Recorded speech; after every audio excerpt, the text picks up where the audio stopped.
Assalamualaikum warahmatullahi wabarakatuh. Perkenalkan, nama saya Abid Zahra Ghifari. Akan menjelaskan tentang sejarah perkembangan Qawaidul Fiqh gitu. Jadi perkembangannya itu diawali dengan zaman Nabi Muhammad SAW ya. Jadi masa awal perkembangan Islam itu pada zaman Rasulullah. Kenapa disebutkan seperti itu? Karena terciptanya bukan terciptanya ya terciptanya itu dari zaman Nabi Adam sudah tercipta Islam, tapi tidak memakai nama Islam gitu. Cuma tapi tujuannya itu sama, bertakwa kepada Allah Subhanahu wa taala. Ya, begitu. Di zaman Nabi Muhammad itu lebih ditata dan difokuskan kepada Islam begitu.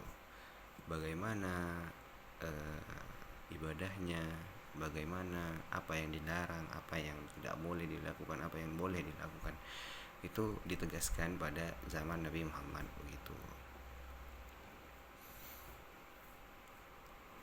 Dan pada zaman Nabi Muhammad itu sumbernya dari nabi itu sendiri, dari beliau Rasulullah, terus wahyu ya begitu. Jadi langsung dari dari yang mau bilang atas ke bawah begitu, tapi dari Allah langsung ke nabi, terus disebarkan oleh nabi begitu. Jadi terjamin ilmunya. Yang kedua, zaman sahabat. Zaman sahabat itu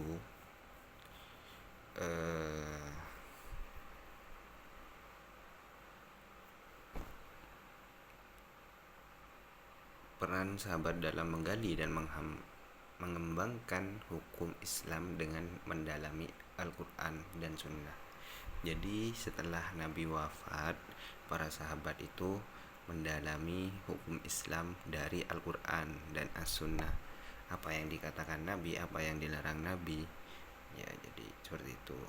Dan mempelajari dari Al-Quran seperti menafsirkannya begitu.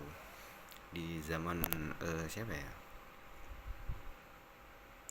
Kan Al-Quran itu dikumpulkan pada zaman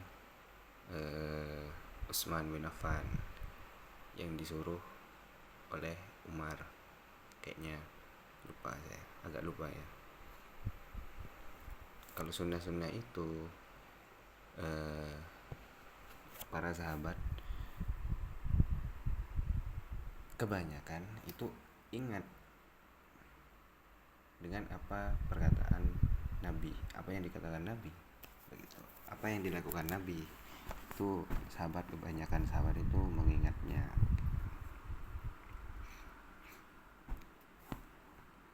Terus zaman tabi'in. Pada zaman tabi'in itu munculnya para ulama yang mengkaji dan merumuskan hukum Islam secara sistematis. Intinya itu para tabi'in itu merincikan hukum-hukum Islam yang sudah dikaji oleh sahabat itu dikembangkan lagi oleh tabi'in gitu, dirincikan sampai sistematis mungkin gitu. Terus ke zaman Imam Mazhab. Jadi Imam Mazhab ini munculnya empat Imam Mazhab itu pada masa keemasan.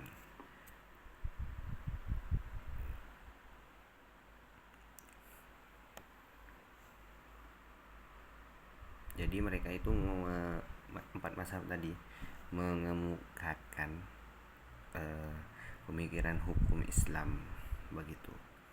Tadi kan di zaman Nabi itu hanya disampaikan kan, dan para sahabat pada saat itu hanya mengikuti apa yang dikatakan Nabi. Terus pada zaman sahabat itu yang dikatakan Nabi dan di dalam Al-Quran itu dikaji dan apa saja maksudnya begitu. Terus di tabi'in itu dirincikan dari temuan para sahabat pada hukum Islam itu gitu. Terus pada zaman Imam Mazhab ini baru dianalogikan, dinalarkan begitu